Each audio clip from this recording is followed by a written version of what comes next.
আসসালামু আলাইকুম, সবাই কেমন আছেন? আশা করি সবাই অনেক ভালো আছেন। আমিও ভালো আছি। তো আজকে আসে পড়লাম আর একটি নতুন রেসিপি নিয়ে। তো আপনারা দেখতেই পাচ্ছেন এখানে আমি একটি প্যান বসিয়ে দিয়েছি। তো প্যানে একটু হলুদ আর তেল দিয়ে আমি ডিমগুলো একটু ভেজে নিব। তো আজকে আমার এই রেসিপিটা হচ্ছে ডিম বোনার রেসিপি। তো এখনও যারা আমার চ্যানেলটি সাবস্ক্রাইব করেনি, আশা করি সবাই আমার চ্যানেলটি সাবস্ক্রাইব করে লাইক কমেন্ট করে আমার পাশে থাকবেন।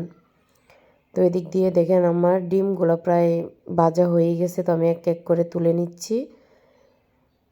তো ডিমগুলো তুলে নিব।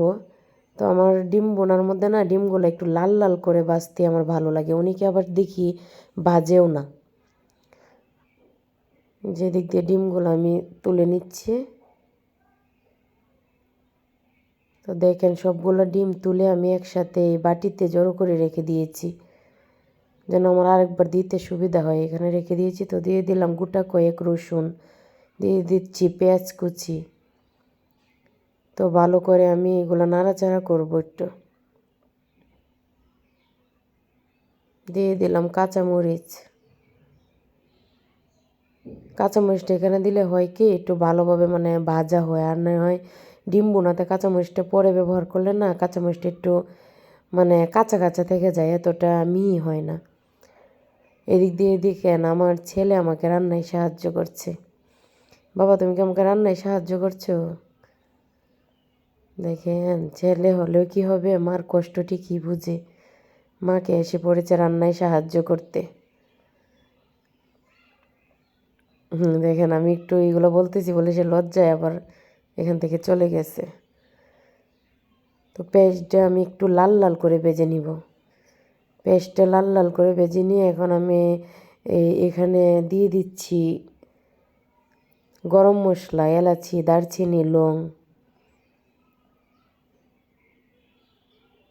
তো এটা আমি একটু ভেজে নিব, কারণ পেঁয়াজটা একটু লাল করে ভাজলে হয় কি এটা ভালো হয়। তো আমি এখানে মশলাটা দিয়ে দিলাম। তো মশলাটা কষিয়ে গেলে আমি ওইভাবে আবার 1 চামচ দিয়ে দিলাম, 2 চামচ দিয়ে দিলাম, ওই করতে না আমার ভালো লাগে না। আমি সাদা সিধা মানুষ, যেভাবে বাসায় রান্না করি এটাই আমি আপনাদের সঙ্গে শেয়ার করে থাকি।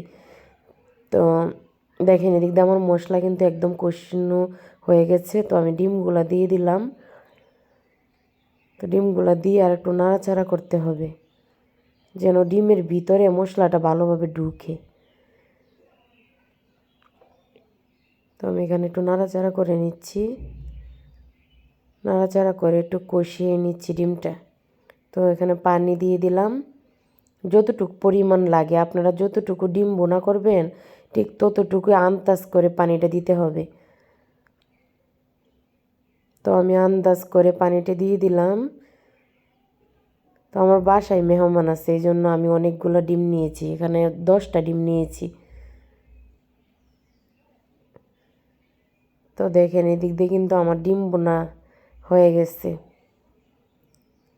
তো আমি এখন এটা চুলা থেকে নামিয়ে ফেলবো। তো আমার ভিডিও যদি আপনাদের ভালো লাগে অবশ্যই সবাই আমার পাশে থাকবেন।